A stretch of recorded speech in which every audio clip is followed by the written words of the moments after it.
वालेकुम प्यारे बच्चों, कैसे हैं आप सब। उम्मीद है आप सब बिल्कुल ठीक होंगे। आज हम बे पढ़ेंगे। बे की आवाज ब से शुरू होती है, जैसे बे ब ब ब। आइए बे से बनने वाली चीजों के नाम सीखते हैं। बे ब ब बिल्ली, ब ब बिल्ली, ब ब बिल्ली। बे ब ब बकरी, ब ब बकरी, ब ब बकरी।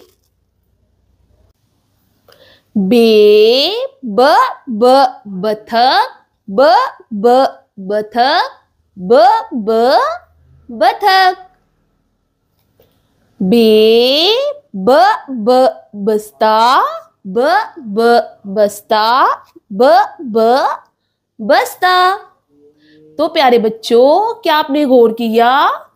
बिल्ली, बकरी, बतख और बस्ता, इनकी आवाज ब से शुरू होती है, जैसे ब बिल्ली, ब बकरी, ब बतख, ब बस्ता। तो प्यारे बच्चों, इस सबक को अपने दोस्तों के साथ मिलकर पढ़ें। अल्लाह हाफिज।